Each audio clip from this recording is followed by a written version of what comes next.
Welcome to our lecture on Chapter 3, Early Europe for Fashion 20, History of Fashion.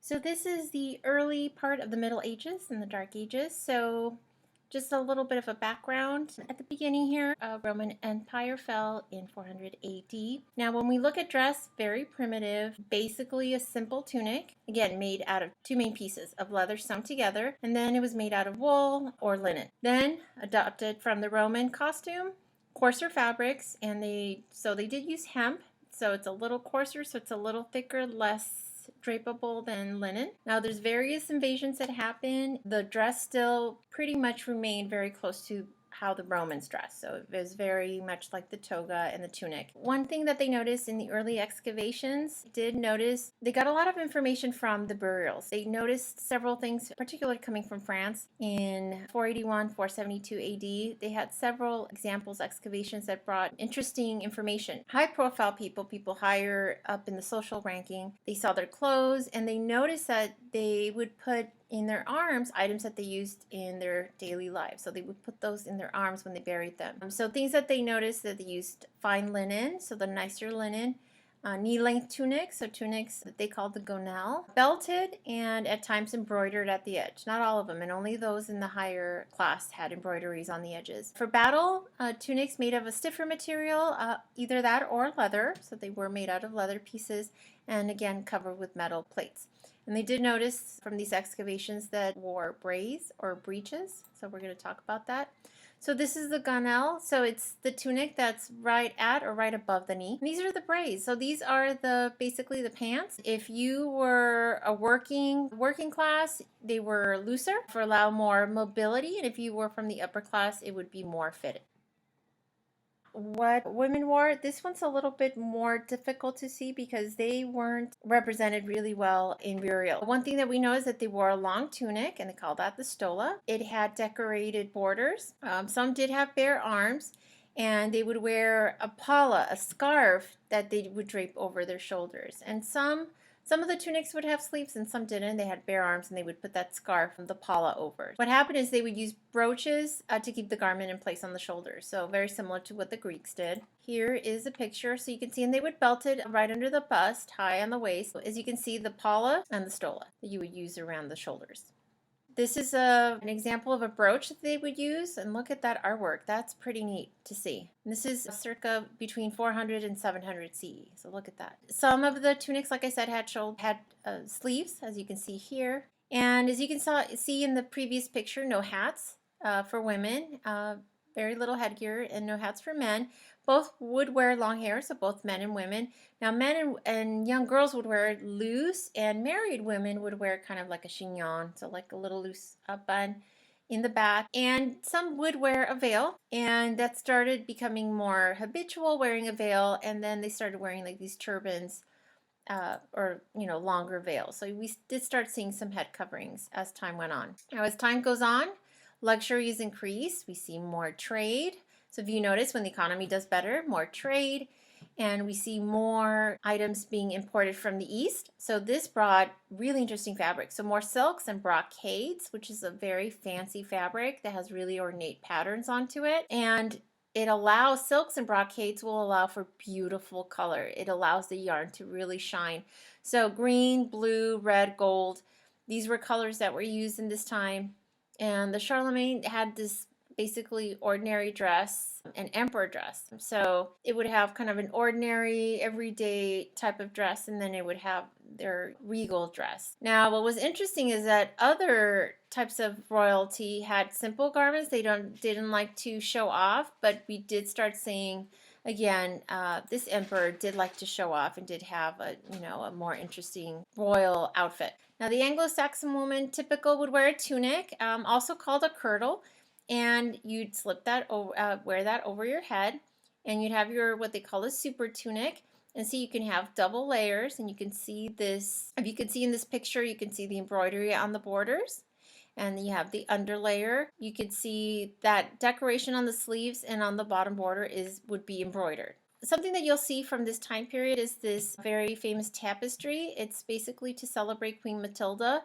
And what they did is they took this long strip and they embroidered it. This has been preserved, and you could see it really kind of shows how people dress. You can see the typical garment with the hose, and you could see some of the what the royalty was wearing and the commoners were wearing. So you can kind of get a little handle on that with the Bayeux Tapestry, and it's really to give you a taste of what happened during those times. Now the Crusades happened. This did modify. These were all several wars, several fights, particularly over religion, and they did shape how people would dress because he had those every time one of the battles was won. You can see in the picture here they would celebrate. So ornate items did start coming in, more fancier, more ornate items from the Orient. And what it did have influence, but just keep in mind this only influenced the king and only for a very small number, because these were, if you can see from here, from the pictures, you can see some of the decoration on the chest. Anything that had super ornamented items, that's very expensive, and that was only for royalty, for those that could afford it, not for the commoner. Now you could see in Spain lots of influence from Spain, so they loved jewelry and they loved the luxury. And when the trade opened up in the East, they were really focusing on the fabrics and doing specialized cuts. One of the things that we noticed is that they did take on the Mohammedan veil. So as you can see, that veil that typically covers your face and your head, they took that, obviously with some modifications, but they did adopt the veil. Their influence on dress was that they did the button down on the side and in the upper part of the gown, and really tight over the bust, because up until this time, the tunics are loose. You belt them, but everything's kind of draping loose. This time we're starting to see tightness over the bodice, and then long sleeves, and then widening the sleeves at the wrist. And we didn't have this before, so this is a perfect picture so you could see. So the bodice starts getting tighter and tighter, and they would have buttons on the sides because it's the only way you can get in there.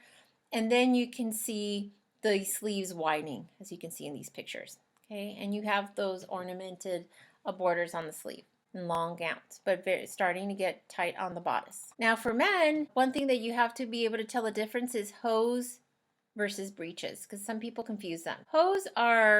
Breeches are the actual pants. They're ankle length typically, but some can be a little bit shorter. The length started changing a little bit because there's long and short breeches, but typically the long ones were ankle length. And basically you'd use a belt or a cord. Some would be kind of low on the hips, like the other picture I showed you. Yeah, nobility, those in higher class would wear them more fitted, and lower classes looser and baggier. So that's how you can tell what part of social ranking they had, but based on how tight or loose their breeches were. Leg bandages that would be bound spirally or crisscross pattern, called a hole, a chouse, or like it's basically stocking. So it's like a version of nylons, but it's not made out of nylon, obviously. Nylon wasn't invented back then. You can see that that's their hose. Breeches are pants, hose is basically stocking. So know the difference. Some people do confuse those two. As you can see here, tunic with the hose. And for 12th century, and this we'll be concluding our first part. So for 12th century, very little essential modification. A tunic is starting to get more close fitting, right? It had an influence from Spain. Sleeves are widening all of a sudden at the wrist, like big time. The hood, which was originally part of a cloak that they would wear, became a separate garment. They would have a small little shoulder length cape that they attached to that. And now we start seeing hats. So at first we didn't see hats. We start seeing hats. The pointed Phrygian hat, like a beret, white-brimmed hats, coif, which is a small cap, became popular. And for female, 1130 became kind of a new style that was introduced in the time. So the bodice really tight to the hips, and the upper class had it really tight. And then the skirt would be cut really wide, so a lot of fabric. It would reach to the floor, and sometimes they would have like a long train. And then what they did is they started even more fitted with these really long white sleeves, so that was called a super tunic. And they had a veil and kept in place by fabric around the forehead. So they started wearing these veils, and they would have fabric, a strap of fabric under the chin and a fabric across the forehead. So this is the beginning of the barbette and the wimple, or the gorget. So it's a linen band passing under the chin, drawing up over the temples. That's the barbette picture. So we start off by seeing these veils. We started off with veils, started covering the hair, started covering the head, and then we start seeing kind of an evolution of that. So because of this fashion, let me go back, the gip-on becomes, we start seeing more fashionable items. We start seeing the gip-on, which is also call a doublet, padded in the front, and it ended up being kind of worn tight. It's shorter, and it's, some people consider it kind of indecent because it was too tight, too short, and too padded for men, and it was belted and really low on the hips. So that became really fashionable for men. So I'm going to show you some pictures in a minute. And upper classes wore the gip-on over the garment called the Cody Hardy. So the super tunic of the previous age, basically. So it's low neck, tight button down, all the way down the center. And lower classes wore it, but wore it looser, not as tight. So again, upper class tight, and upper class had people to help them walk. So those kind of show off that they were higher class. And sleeves really tight on the elbow and then flared out. And then slowly they started adding a collar. So you can get an idea, really tight, and it had to be buttoned up because if it wasn't, you couldn't fit your arm through it. It was so tight. So they would have it, all these rows of tiny buttons, and they can button it up. So you would need, and it would be very fitted, so you would need someone to help you button those up. So you can see here on the side, and you can see the blue one with on the sleeves and on the center front. All right, this concludes our part 1, and we will keep going with part 2. Thank you for listening.